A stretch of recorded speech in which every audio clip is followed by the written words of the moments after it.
Hello students, स्वागत है एक बार फिर से पैरामेडिकल के number 1 channel Study with Ritesh में। तो दोस्तों, आज की क्लास बहुत ही ज़्यादा इंपॉर्टेंट होने वाली है और बहुत ही ज़्यादा इंटरेस्टिंग भी होगी, क्योंकि आज की क्लास में हम लोग बायोलॉजी के कुछ इंपॉर्टेंट प्रश्न करेंगे जो आपके पैरामेडिकल 2021 के एग्ज़ाम के लिए काफ़ी ज़्यादा महत्वपूर्ण होंगे। अब दोस्तों देखिए, बायोलॉजी के काफ़ी सारे क्वेश्चन जो हैं स्टूडेंट रिपीट होते हैं, तो आज की क्लास में मैंने मेन क्वेश्चन को लिया हुआ है जो काफ़ी रिपीट हुए हैं। ठीक है, तो चलिए बच्चों, आज की क्लास को स्टार्ट करते हैं। तो क्लास को स्टार्ट करने से पहले एक छोटी सी रिक्वेस्ट है, यदि आप लोग इस चैनल पे नए हो, पहली बार हो, तो इस चैनल को सब्सक्राइब कर लो और बेल आइकन को हिट कर लो। तो स्टूडेंट, यदि अभी तक आप हमारे टेलीग्राम चैनल से नहीं जुड़े हैं तो आप लोग टेलीग्राम चैनल से भी जुड़ जाइए। इसके लिए आपको जाना होगा टेलीग्राम ऐप पे और वहाँ सर्च करना होगा स्टडी विद रितेश और हमारे टेलीग्राम चैनल को भी ज्वाइन कर लेना होगा। तो चलिए बच्चों, पहला क्वेश्चन आपकी स्क्रीन पे। तो क्वेश्चन है, आर्थ्रोपोडा का जंतु कौन सा है? जोंक, नेरिस, दीमक या ऑक्टोपस? जल्दी से बताइएगा, आर्थ्रोपोडा संघ का जंतु कौन सा है इन चारों में से? बिल्कुल फास्ट स्टूडेंट, आर्थ्रोपोडा संघ का जंतु कौन सा होगा? वेरी गुड स्टूडेंट, यदि आपने आंसर दिया है ऑप्शन नंबर सी, देन आपका आंसर सही है। तो दीमक है ना, दीमक जो है ये आर्थ्रोपोडा संघ का जंतु है। अब देखिए, दीमक जो है किसको कहते हैं? सामान्य रूप से सफ़ेद चींटियां आपने देखी है ना, तो सामान्य रूप से सफ़ेद चींटियां ही दीमक कहलाती हैं। ठीक है, हाँ जी। चलिए बढ़ते हैं अगले प्रश्न की तरफ, और अगला प्रश्न है, वायुमंडल की O2 बनी है। वायुमंडल की O2 बनी है किससे? सूक्ष्म जीवी क्रियाओं से, जल अपघटन से, या हरे पौधे द्वारा प्रकाश संश्लेषण से, या जीवों के उपापचयी क्रिया से? जल्दी जवाब दीजिएगा बच्चों, वायुमंडल की O2 जो है किससे बनी है? तो वेरी गुड स्टूडेंट, यदि आपने आंसर दिया है ऑप्शन नंबर सी, देन आपका आंसर सही है। तो याद रखना है, वायुमंडल की जो O2 बनी है वो किससे बनी है? तो हरे पौधों द्वारा प्रकाश संश्लेषण से, है ना। अब देखिए, हरे पौधों में O2 की मात्रा प्रकाश संश्लेषण की क्रिया द्वारा वातावरण में मुक्त होती है ना, और O2 प्रकाश संश्लेषण की क्रिया का उप उत्पाद है। तो ये भी आपको ध्यान में रखना है। ठीक है, तो आप लोग बस इतना याद रखिएगा कि वायुमंडल की जो O2 है किससे बनी है? तो हरे पौधे द्वारा प्रकाश संश्लेषण से बनी है। चलिए अगला प्रश्न है, कोशिकीय श्वसन के दौरान उत्पन्न ऊर्जा कहाँ संग्रहित की जाती है? जल्दी से बताइएगा बच्चों, कोशिकीय श्वसन के दौरान जो ऊर्जा उत्पन्न होती है ये कहाँ संग्रहित की जाती है? कहाँ संग्रहित की जाती है? केंद्रक में, एटीपी में, जीव द्रव में, या साइटोप्लाज्मा में? बिल्कुल फास्ट। यदि आपने आंसर दिया है ऑप्शन नंबर बी यानी एटीपी, देन आपका आंसर सही है ना। तो याद रखना है, एटीपी में जो है ऊर्जा संग्रहित की जाती है। ठीक है, चलिए बढ़ते हैं अगले प्रश्न की तरफ। चलिए स्टूडेंट, अगला प्रश्न है, थायरॉक्सिन स्त्रावित होता है कहाँ से? स्त्रावित होता है थायराइड से, वृषण से, अधिवृक्क से, या पीयूष ग्रंथि से? देखिए बच्चों, मैं आज की इस क्लास में प्रत्येक क्वेश्चंस को ज़्यादा डिटेल में नहीं ले जाऊंगा, क्योंकि यहाँ पे क्वेश्चंस ज़्यादा रिपीट होते हैं, है ना, डायरेक्टली रिपीट होते हैं। तो इसीलिए ये आप लोग का एक मॉक टेस्ट है। ये जितने भी क्वेश्चन है ना, सब प्रीवियस पेपर के क्वेश्चन है। तो मैं देखना चाहता हूँ कि आप लोगों ने बायोलॉजी का तैयारी कैसे किया है ना। तो जल्दी से बता दीजिए बच्चों, बिल्कुल फास्ट बताना है। थायरॉक्सिन स्त्रावित होता है, कहाँ से स्त्रावित होता है? तो वेरी गुड स्टूडेंट, यदि आपने जवाब दिया है ऑप्शन नंबर ए यानी थायराइड से, देन आपका आंसर सही है। तो कहाँ से स्त्रावित होता है? ये थायराइड ग्रंथि से। ठीक है, हाँ जी। चलिए बढ़ते हैं अगले क्वेश्चन की तरफ। चलिए स्टूडेंट, अगला प्रश्न है, मानव में कितनी कशेरुकाएँ होती हैं? जल्दी बताइएगा, मानव शरीर में कितनी कशेरुकाएँ होती हैं? 31, 32, 33, 34? बिल्कुल फास्ट। प्रत्येक विद्यार्थी आंसर करेंगे इस प्यारे से क्वेश्चन का, मानव में कितनी कशेरुकाएँ होती हैं? तो शाबाश बच्चों, यदि आपने आंसर दिया है ऑप्शन नंबर सी, देन आपका आंसर सही है। तो कितनी होती हैं? ये 33 होती हैं। ठीक है, 33 होती हैं। मानव शरीर में कुल कितनी कशेरुकाएँ होती हैं? तो 33 होती है। अगला प्रश्न है, दूध प्रोटीन है। दूध प्रोटीन है, कैसा प्रोटीन है? रेनिन, या गैलेक्टोज, केसिन, या प्रोसिन? जल्दी बताइएगा स्टूडेंट। हाँ जी, बिल्कुल फास्ट। तो वेरी गुड स्टूडेंट, यदि आपने जवाब दिया है ऑप्शन नंबर सी, देन आपका आंसर सही है ना। तो याद रखना है बच्चों कि केसिन जो है क्या है, एक दूध प्रोटीन है ना। केसिन क्या है, एक दूध प्रोटीन है और ये जंतुओं के, शिशुओं के भोजन का प्रमुख भाग बनाता है। ठीक है, चलिए अगले प्रश्न की तरफ आते हैं और अगला प्रश्न है, किस तत्व की कमी से पादप की पत्तियां पीले रंग की दिखने लगती हैं? पादप यानी प्लांट्स। तो बताइए किस एलिमेंट की कमी के कारण जो प्लांट्स की पत्तियां हैं वो पीले रंग की दिखाई देती है? आयरन, सल्फर, कैल्शियम या पोटेशियम? जल्दी से जवाब दीजिएगा स्टूडेंट, बिल्कुल फास्ट। हाँ जी, बिल्कुल फास्ट आंसर करना है। तो वेरी गुड, यदि आपने जवाब दिया है ऑप्शन नंबर डी यानी पोटेशियम, देन आपका आंसर सही है। तो याद रखना है ना, याद रखना है बच्चों, जो पीले रंग होने का कारण क्या है, यानी देखिए प्लांट की पत्तियां पीले रंग की दिखाई देती है, ये किस तत्व की कमी के कारण होता है? तो पोटेशियम के कारण होता है। ठीक है, और कभी कभी मैग्नीशियम की भी बात आ जाती है, लेकिन मैग्नीशियम ऑप्शन में नहीं दिया हुआ है। तो आपको याद रखना है पोटेशियम के कमी के कारण पादप की पत्तियां जो हैं ये पीले रंग की दिखाई देने लगती हैं। चलिए बढ़ते हैं अगले प्रश्न की तरफ स्टूडेंट। अगला प्रश्न है, मरुस्थलीय पादप अधिकतर होते हैं, ये कैसे होते हैं बताइए? मरुस्थलीय पादप अधिकतर होते हैं, किस प्रकार के होते हैं? रसदार होते हैं, शाकीय होते हैं, या विषमपणी होते हैं, या अधिपादप होते हैं? जल्दी से जवाब देना है स्टूडेंट।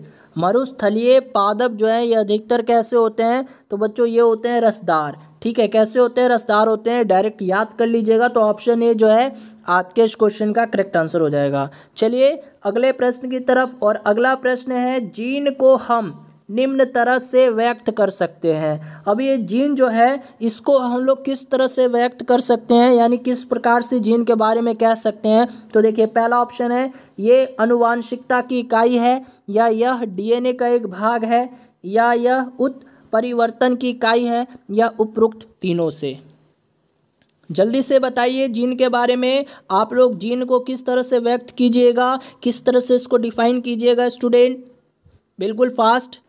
तो वेरी गुड स्टूडेंट, यदि आपका आंसर ऑप्शन नंबर डी आ रहा है यानी उपरोक्त तीनों में से, देन आपका आंसर सही है ना। अब देखिए बात आई है स्टूडेंट जीन की, तो जीन क्या है?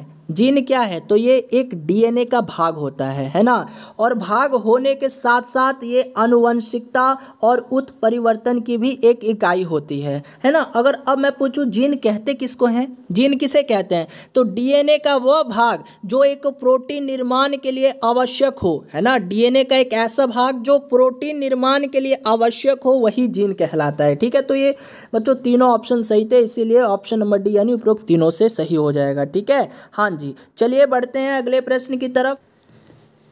चलिए स्टूडेंट अगला प्रश्न है, मानव नेत्र की शलाका प्रकार की प्रकाशगाही कोशिकाओं में पाए जाने वाला बैंगनी लाल वर्णक रोडोस्पिन एक व्युत्पन्न है, यानी किस विटामिन का व्युत्पन्न है? विटामिन सी का, विटामिन डी का, विटामिन के का, या विटामिन ए का?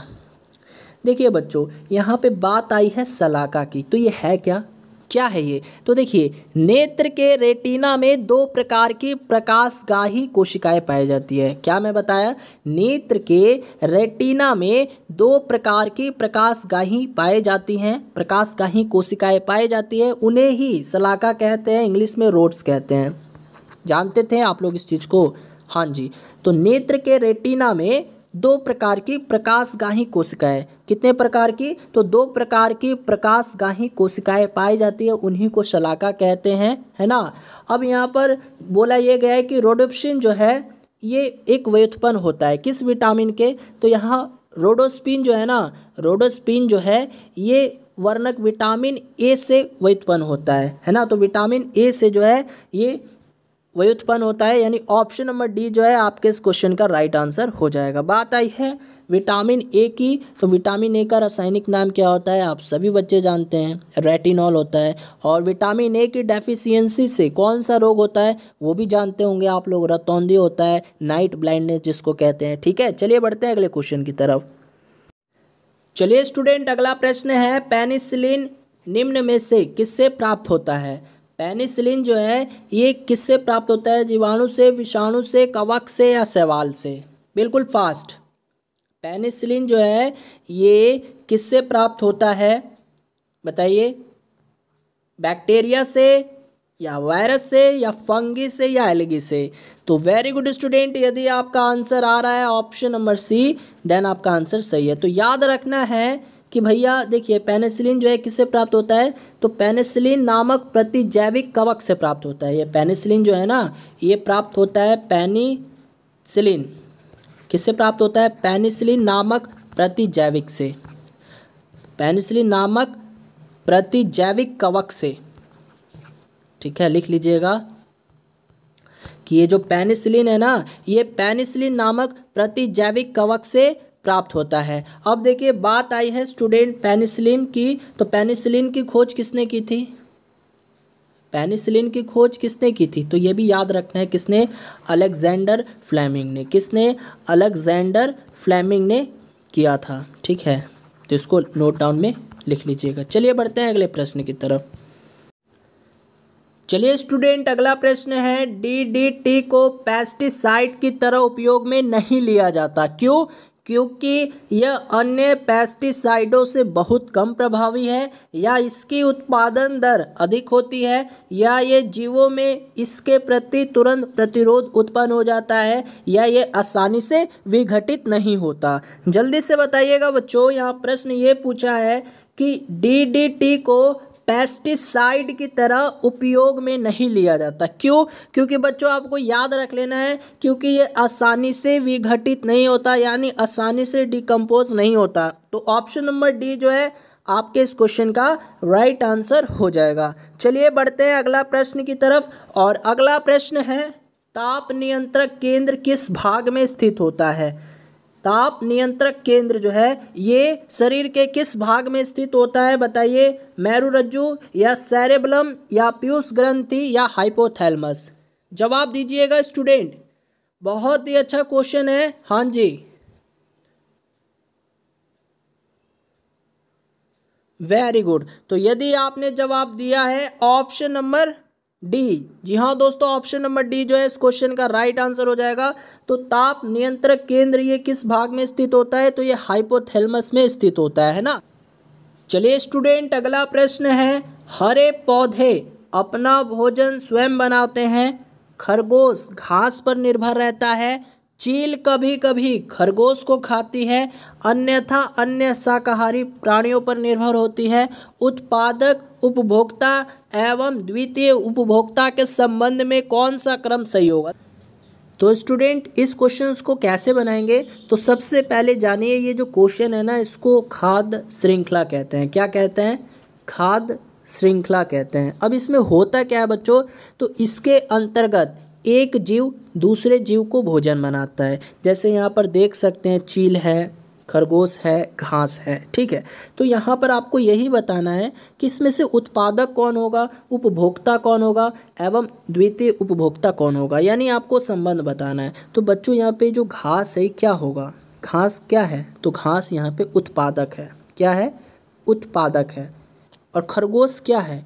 खरगोश जो है ये प्रथम उपभोक्ता है। प्रथम उपभोक्ता कैसे? क्योंकि देखिए खरगोश क्या खाता है? घास खाता है, यानी उत्पादक। घास क्या है? उत्पादक है। तो खरगोश क्या खाता है? घास खाता है। तो ये खरगोश प्रथम उपभोक्ता हुआ। अब इसी प्रकार चील, चील क्या खाता है? तो ये खरगोश को खाता है। तो चील जो है यहाँ पे द्वितीय उपभोक्ता हुआ, और यहाँ पे उत्पादक कौन हुआ? घास हुआ। तो यही रिलेशन सही हो जाएगा, यानी ऑप्शन नंबर डी जो है आपके इस क्वेश्चन का करेक्ट आंसर हो जाएगा। तो कहने का मतलब यही है कि घास जो है क्या है? उत्पादक है, खरगोश क्या है? प्रथम उपभोक्ता है, चील क्या है? द्वितीय उपभोक्ता है। चलिए स्टूडेंट, अगला प्रश्न है, वह हानिकारक पादप जो भारत में हानिकारक जलीय घास बन गया है, यानी आपको हानिकारक प्लांट के बारे में बताना है जो भारत में हानिकारक जलीय घास जैसा बन गया है। पहला ऑप्शन है पाइनस रॉक्सबर्गी, दूसरा ऑप्शन है आइक्रोनिया क्रैपिपस, तीसरा ऑप्शन है राडोडेंड्रॉन अर्बोरियम, चौथा ऑप्शन है क्वेरकस इनकाना।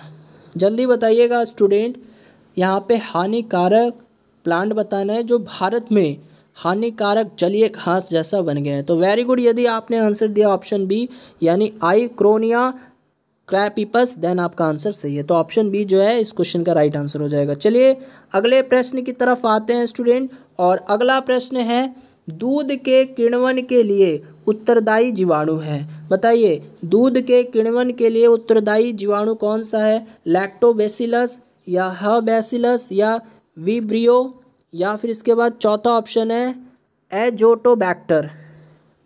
जल्दी से बताइएगा, दूध के किण्वन के लिए उत्तरदायी जो जीवाणु होता है वो कौन सा होता है? तो शाबाश बच्चों, वेरी गुड। तो ऑप्शन नंबर ए है ना, लैक्टोबैसिलस। लैक्टोबैसिलस, तो याद रखना है लैक्टोबैसिलस जीवाणु द्वारा दूध का किण्वन होता है और ये दही में परिवर्तित हो जाता है। इसी क्रिया में लैक्टिक अम्ल का भी निर्माण होता है। ठीक है, लैक्टिक अम्ल सुने हो ना, तो लैक्टिक अम्ल का निर्माण इसी क्रिया से होता है, इसी जीवाणु के द्वारा होता है। ठीक है, हाँ जी। चलिए बढ़ते हैं अगले क्वेश्चन की तरफ स्टूडेंट।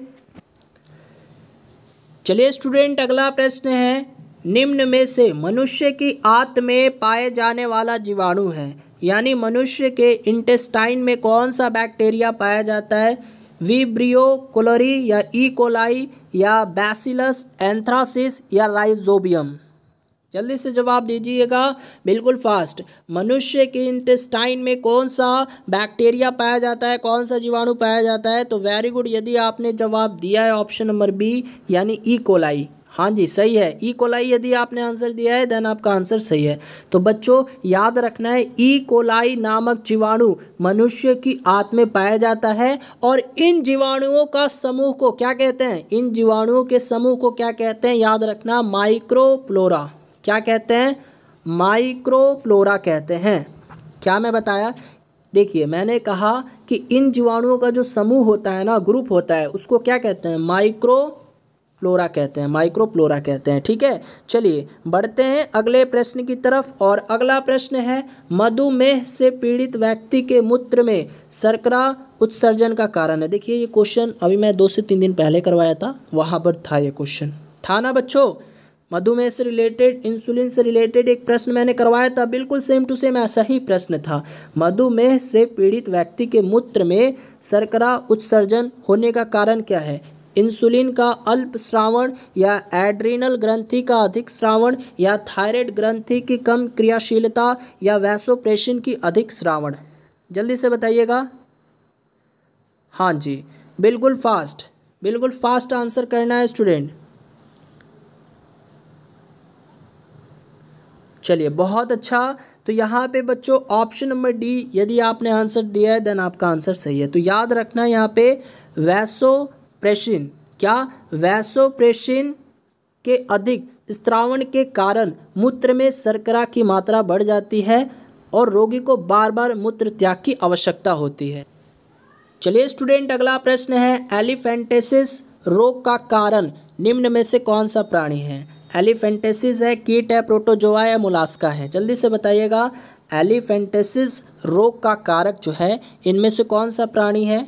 तो वेरी गुड स्टूडेंट, यदि आपने जवाब दिया है ऑप्शन नंबर सी यानी प्रोटोजोआ, देन आपका आंसर सही है ना? तो याद रखना है, याद रखना है क्या? एलिफेंटेसिस रोग का कारक एक प्रोटोजोआ होता है और इसी बीमारी को हम लोग फलेरिया भी कहते हैं, फाइलेरिया। ठीक है, बोलते हो ना फाइलेरिया, फाइलेरिया। ठीक है, इसी बीमारी को फाइलेरिया भी कहते हैं हम लोग। चलिए अगला प्रश्न है, कोशिका विभाजन की मियोसिस प्रक्रिया होती है, किस में होती है? कायिंग कोशिकाओं में होती है या जनन कोशिकाओं में होती है या ए और बी दोनों में होती है या दोनों में से किसी में नहीं? बताइए, कोशिका विभाजन की मियोसिस की जो प्रक्रिया होती है वो किस में होती है बच्चों? बिल्कुल फास्ट, बिल्कुल फास्ट आंसर करेंगे। प्रत्येक विद्यार्थी इस प्यारे से क्वेश्चन का जवाब देंगे, जल्दी। देखिए यहाँ पे क्या पूछा है कि कोशिका विभाजन की मियोसिस प्रक्रिया समझते हैं, अर्धसूत्री विभाजन जिसको बोलते हैं ना, अर्धसूत्री विभाजन। हाँ, अब बता दीजिए, तो अब बता दीजिए कोशिका विभाजन की जो अर्धसूत्री विभाजन होती है, कोशिका विभाजन की मियोसिस प्रक्रिया यानी अर्धसूत्री विभाजन की प्रक्रिया होती है, ये किस में होती है? तो बच्चों याद रखना है, ये केवल जनन कोशिकाओं में ही होती है, यानी ऑप्शन नंबर बी जो है आपके इस प्यारे से क्वेश्चन का राइट आंसर हो जाएगा। ठीक है, चलिए बढ़ते हैं अगले प्रश्न की तरफ। चलिए स्टूडेंट, अगला प्रश्न है, कोशिका के बारे में निम्नलिखित में से कौन सा कथन सही नहीं है? देखिए दोस्तों, यहाँ पे बताना है कोशिका के बारे में यानी सेल के बारे में कौन सा कथन सही नहीं कहा गया है। ऑप्शन ए है कोशिका के आकार और अमाप विशिष्ट कार्य से संबंधित होते हैं। दूसरा ऑप्शन है कुछ कोशिकाओं के बदले आकार होते हैं। तीसरा ऑप्शन है प्रत्येक कोशिकाओं में निष्पादन की अपनी क्षमता होती है। चौथा ऑप्शन है सभी देह ऊतकों में एक ही प्रकार की कोशिकाएं विद्यमान होती हैं। जल्दी से बता दीजिए कौन सा स्टेटमेंट गलत कहा गया है बच्चों। तो वेरी गुड, यदि आप लोग आंसर कर रहे हैं ऑप्शन नंबर डी, देन आपका आंसर सही है। तो यहाँ पे कहा गया है सभी देह ऊतकों में एक ही प्रकार की कोशिकाएं विद्यमान होती है, तो ये गलत है ना। सभी देह ऊतकों में एक ही प्रकार की कोशिकाएं विद्यमान नहीं होती हैं, है ना। यहाँ लेकिन यहाँ पे कहा है कि विद्यमान होती है, यानी ये चीज गलत कहा गया है। ठीक है, तो यहाँ पे यही पूछा था कि कौन सा कथन सही नहीं है, तो ये जो ऑप्शन डी है कथन, ये सही नहीं है। बाकी के ये तीनों जो कथन है ना, तीनों सही है। अब स्टूडेंट बात आई है कोशिका की, तो कोशिका की खोज किसने की थी? तो आपको मालूम होगा रॉबर्ट हुक ने। किसने? रॉबर्ट हुक के द्वारा जो है कोशिका की खोज की गई थी। चलिए बढ़ते हैं अगले प्रश्न की तरफ, और अगला प्रश्न है किस पादप को शाकीय भारतीय डॉक्टर कहते हैं? किस प्लांट को शाकीय भारतीय डॉक्टर कहा जाता है? आंवला, आम, नीम या तुलसी? जल्दी जवाब दीजिएगा, बहुत ही इंपॉर्टेंट प्रश्न है ये।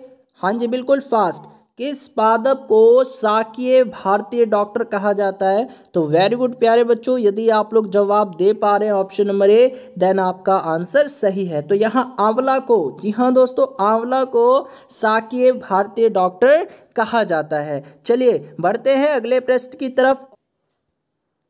चलिए स्टूडेंट, अगला प्रश्न है आभासी फल यानी जिसको फॉल्स फ्रूट कहते हैं, इसका एक उदाहरण है। बताइए आभासी फल यानी फॉल्स फ्रूट का एक उदाहरण कौन सा हो जाएगा? आपको ऑप्शन गिवन है सेब, अमरूद, आम, उपरोक्त में से कोई नहीं। जल्दी से आंसर कीजिएगा, प्रत्येक विद्यार्थी इस प्यारे से क्वेश्चन का आंसर देंगे। हाँ जी, बिल्कुल फास्ट। आभासी फल का एक उदाहरण कौन सा हो जाएगा? सेब, अमरूद, आम या उपरोक्त में से कोई नहीं। वेरी गुड स्टूडेंट, यदि आपका जवाब आ रहा है ऑप्शन नंबर ए यानी सेब, देन आपका आंसर सही है।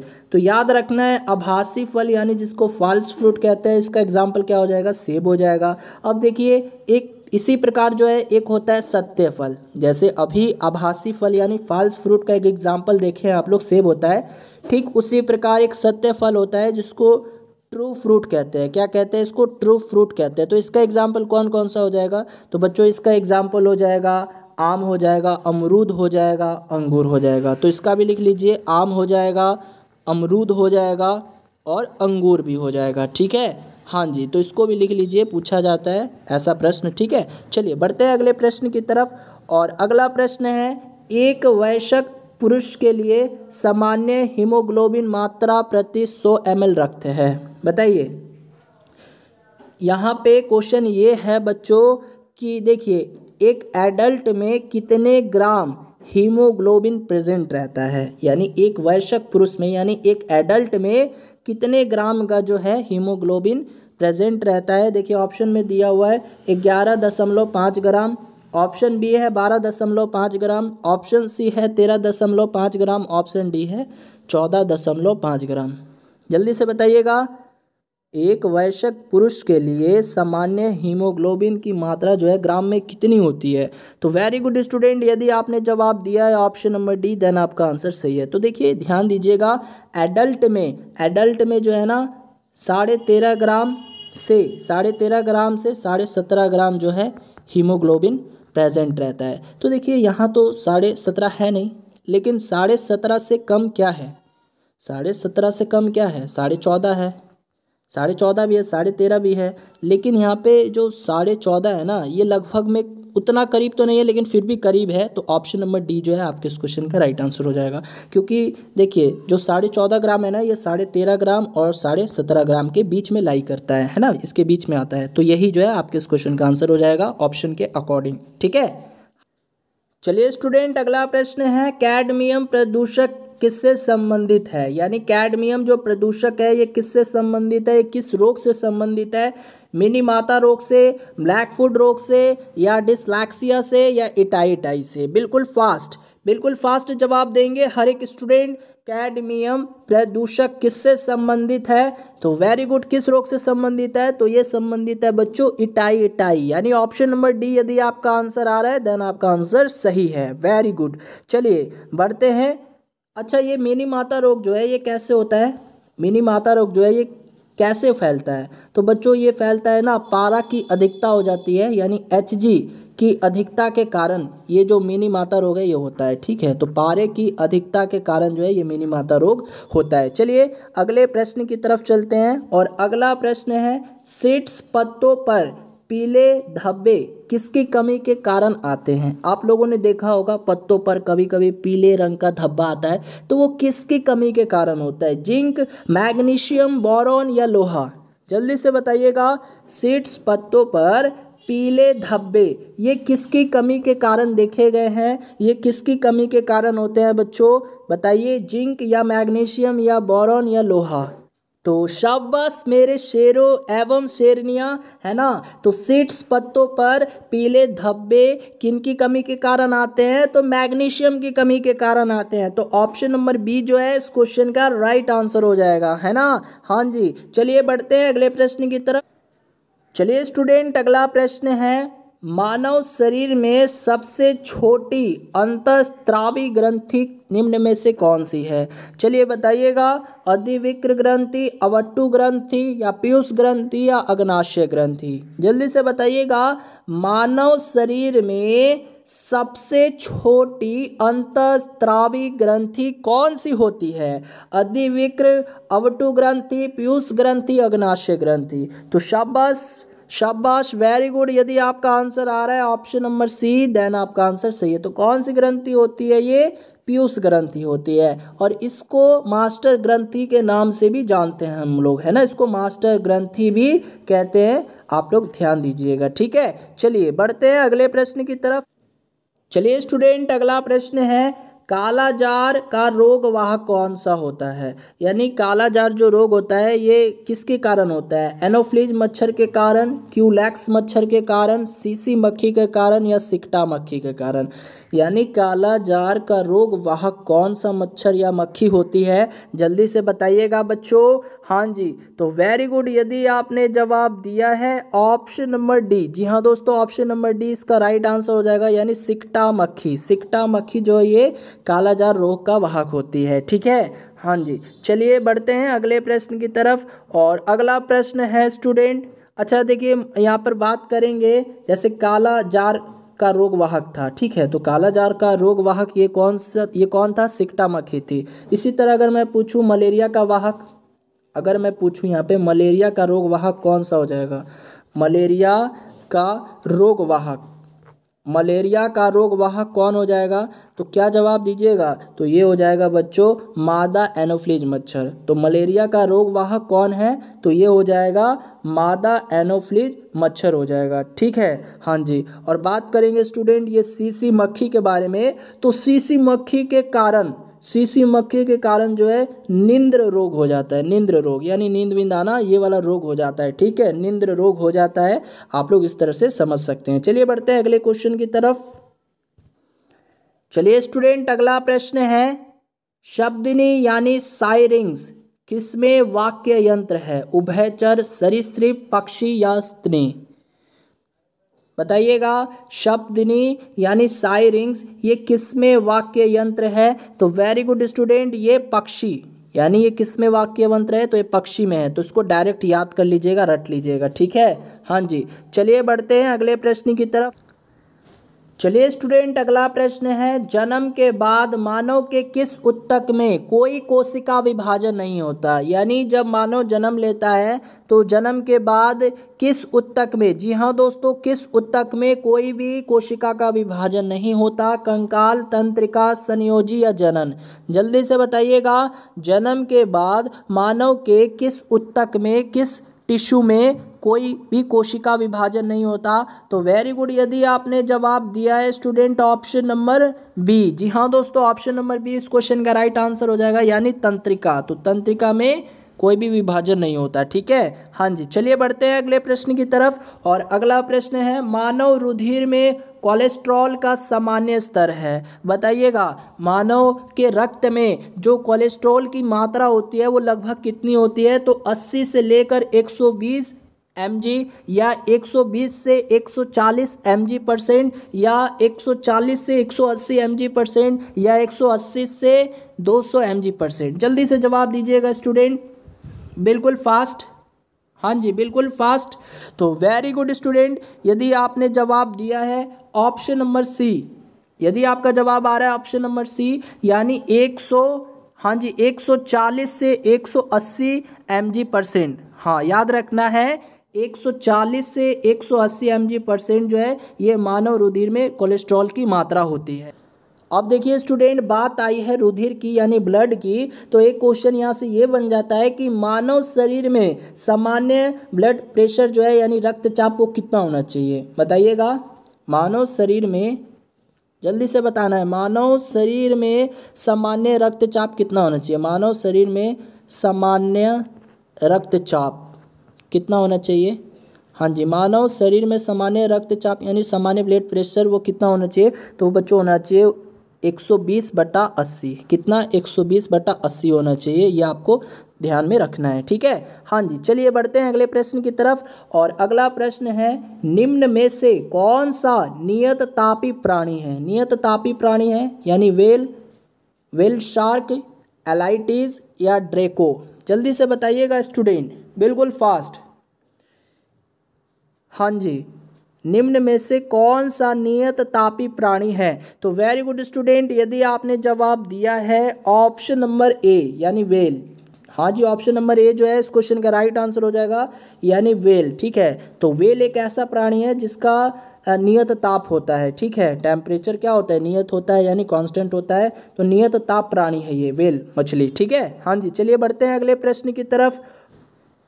चलिए स्टूडेंट, अगला प्रश्न है, कौन सा सबसे छोटा सूक्ष्म जीव है जो स्वतः वृद्धि तथा जनन की क्षमता रखता है। बताइए, यहाँ सबसे ऐसा छोटा सूक्ष्म जीव बताना है जो खुद ही वृद्धि और जनन जैसी क्षमताओं को रखता है। बताइए, वायरस, वाइरोइड, माइकोप्लाज्मा या इनमें से कोई नहीं। जल्दी से जवाब दीजिएगा स्टूडेंट, बिल्कुल फास्ट।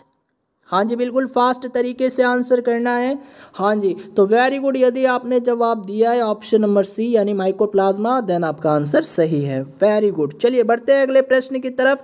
और अगला प्रश्न है, बैक्टीरिया को फिशन फंजाई क्यों कहते हैं। अब देखिए, बैक्टीरिया जिसकी खोज ल्यूई वैन हॉक जी के द्वारा की गई थी, तो इसको हम लोग फिशन फंजाई भी कहते हैं। तो इसको क्यों कहते हैं भाई, क्यों कहते हैं। देखिए ऑप्शन है, उनमें मुकुलन होता है, या उनमें विखंडन होता है, या उनमें विखंडन के साथ कवक के लक्षण होते हैं, या विखंडन के साथ उनमें एल्गी के लक्षण होते हैं। जल्दी से जवाब दीजिएगा प्यारे बच्चों। हाँ जी, बिल्कुल फास्ट। तो बैक्टीरिया को फिशन फंजाई इसलिए कहते हैं बच्चों। वेरी गुड, बताइए क्यों कहते हैं। हाँ जी, ऑप्शन नंबर सी आंसर आएगा, देन आपका आंसर सही है। यदि आप लोगों का आंसर ऑप्शन सी है, देन आपका आंसर सही है। तो बैक्टीरिया को फिशन फंजाई इसलिए कहते हैं क्योंकि उनमें विखंडन के साथ साथ कवक के लक्षण भी होते हैं, है ना। विखंडन के साथ कवक के लक्षण भी देखे गए हैं। चलिए स्टूडेंट, अगला प्रश्न है, डीएनए में पाए जाने वाले फ्यूरिन्स है, यानी डीएनए में जो पाए जाने वाले फ्यूरिन्स होते हैं वो क्या होते हैं। देखिए, ऑप्शन ए है एडेनिन तथा साइटोसिन, ऑप्शन बी है एडेनिन तथा ग्वानिन, ऑप्शन सी है थाइमिन तथा साइटोसिन, और ऑप्शन चौथा है एडेनिन तथा थाइमिन। जल्दी से बताइएगा स्टूडेंट, बिल्कुल फास्ट। बिल्कुल फास्ट आंसर करना है। हाँ जी, तो डीएनए में पाए जाने वाले फ्यूरिन्स जो होते हैं वो क्या होते हैं, एडेनिन तथा ग्वानिन, यानी ऑप्शन नंबर बी जो है आपके इस क्वेश्चन का राइट आंसर हो जाएगा। हाँ जी, ऑप्शन नंबर बी। तो यदि आपका आंसर ऑप्शन बी आया है देन आपका आंसर राइट है। चलिए बढ़ते हैं अगले प्रश्न की तरफ। चलिए स्टूडेंट, अगला प्रश्न है, गुणसूत्र पर अत्यंत पास पास पाए जाने वाले जीन्स क्या प्रदर्शित करते हैं। यानी देखिए, गुणसूत्र यानी क्रोमोसोम पर अत्यंत पास पास पाए जाने वाले जो जीन्स होते हैं ना, वो क्या रिप्रेजेंट करते हैं, क्या प्रदर्शित करते हैं। तो देखिए, पहला ऑप्शन है क्रॉसिंग ओवर का नहीं होना, दूसरा ऑप्शन है क्रॉसिंग ओवर की उच्च आवृत्ति का होना, ऑप्शन सी है क्रॉसिंग ओवर की कम आवृत्ति का होना, या डबल क्रॉसिंग ओवर केवल। जल्दी से बता दीजिए क्या होगा। हाँ जी, बिल्कुल फास्ट आंसर कीजिएगा। तो वेरी गुड स्टूडेंट, यदि आपका आंसर आ रहा है ऑप्शन नंबर सी देन आपका आंसर सही है। तो याद कर लीजिएगा, ठीक है ना, डायरेक्ट याद कर लेना है बच्चों। क्या याद करना है कि गुणसूत्र पर अत्यंत पास पास पाए जाने वाले जीन्स जो है ये क्या रिप्रेजेंटेटिव करते हैं, क्रॉसिंग ओवर की कम आवृत्ति, क्रॉसिंग ओवर की कम आवृत्ति को ये प्रदर्शित करते हैं। चलिए स्टूडेंट, अगला प्रश्न है, आनुवांशिक यूनिट अर्थात जीन होते हैं किसमें होते हैं जी, केंद्रीय झिल्ली में, गुणसूत्रों में, लाइसोसोम में, कोशिका कला में। जल्दी से बताइएगा। प्रश्न है आनुवांशिक यूनिट यानी जिनको जीन कहते हैं, और ये जीन कहाँ होते हैं स्टूडेंट, बिल्कुल फास्ट। तो वेरी गुड, यदि आपने जवाब दिया है ऑप्शन नंबर बी देन आपका आंसर सही है। तो कहाँ होते हैं ये, गुणसूत्रों में होते हैं। बात आई है स्टूडेंट जीन की, ध्यान से समझना, बात आई है जीन की। तो जीन की खोज किसने की थी, बता सकते हैं आप लोग, जीन की खोज किसने की थी। तो बच्चों किसने की थी, ग्रेगोर जोहान मेंडल जी ने। किसने, ग्रेगोर जोहान मेंडल जी ने। किसने, ग्रेगोर जोहार मेंडल जी ने, ठीक है। हाँ जी, अब स्टूडेंट यदि मैं बात करूं जीन का प्रयोग सबसे पहले किसने किया था, जीन शब्द का प्रयोग जो है किसने किया था, जीन शब्द का प्रयोग जो है सबसे पहले किसने किया था, तो जोहानसे ने। किसने, जोहानसे ने किया था, आपको याद रखना है, ठीक है। इसी प्रकार बात देखिए लाइसोसोम की आई है। तो लाइसोसोम जिसे आत्महत्या की थैली भी कहते हैं, क्या कहते हैं इसको, आत्महत्या की थैली भी कहा जाता है। और इसकी खोज किसने की थी, लाइसोसोम को आत्महत्या की थैली भी कहा जाता है, और इसकी खोज किसने की थी, सीडी दुबे। किसने, सीडी दुबे जी ने, सीडी दुबे जी ने किया था, ठीक है। हाँ जी, अब देखिए एक होता है कृत्रिम जीन, कृत्रिम जीन। तो बता सकते हैं कृत्रिम जीन की खोज किसने की थी, कृत्रिम जीन की खोज किसने की थी, बता सकते हैं कृत्रिम जीन की खोज किसने की थी। तो वेरी गुड, किसने की थी, जल्दी से बताइए, मैं आपके द्वारा ये आंसर चाहता हूँ। हाँ जी, बिल्कुल फास्ट। तो चलिए स्टूडेंट, ये क्वेश्चन आप लोगों के लिए होमवर्क रहा, यानी वीडियो के कमेंट सेक्शन में आप लोग इस क्वेश्चन का आंसर अवश्य दीजिएगा, ठीक है। वीडियो जब एंड हो जाए उसके बाद आप लोग इस प्यारे से क्वेश्चन का आंसर अवश्य दीजिएगा। तब तक के लिए हम चलते हैं अगले क्वेश्चन की तरफ। और अगला क्वेश्चन है, जल में आर्सेनिक की अनुमत ऊपरी सीमा है, यानी जल में जो आर्सेनिक की सीमा होती है वो लगभग कितनी होती है, 0.005 ग्राम पर लीटर, या फिर 0.005 मिलीग्राम पर लीटर, या ऑप्शन सी है 0.05 mg पर लीटर, या ऑप्शन डी है 0.05 ग्राम पर लीटर। जल्दी से जवाब दीजिएगा, बिल्कुल फास्ट। हाँ जी, तो वेरी गुड स्टूडेंट, यदि आपने जवाब दिया है ऑप्शन नंबर सी देन आपका आंसर सही है। तो इसको डायरेक्ट याद कर लेना है कि जल में आर्सेनिक की जो अनुमत ऊपरी सीमा है वो कितनी होती है, 0.05 mg पर लीटर होती है, ठीक है। चलिए अगला प्रश्न है, निम्नलिखित में से जल जनित रोग है, बताइए जल जनित रोग कौन सा है, मधुमेह, हैजा, चेचक, मलेरिया, बताइएगा। हाँ जी, बिल्कुल फास्ट, यानी पानी से होने वाला रोग कौन सा है, जल जनित रोग कौन सा है। तो वेरी गुड स्टूडेंट, यदि आप जवाब दे रहे हैं ऑप्शन नंबर बी यानी हैजा। जी हाँ दोस्तों, हैजा जो है ये एक जल जनित रोग है। और हैजा किसके कारण फैलता है, बैक्टीरिया या फिर वायरस, जल्दी बताइए, बिल्कुल फास्ट।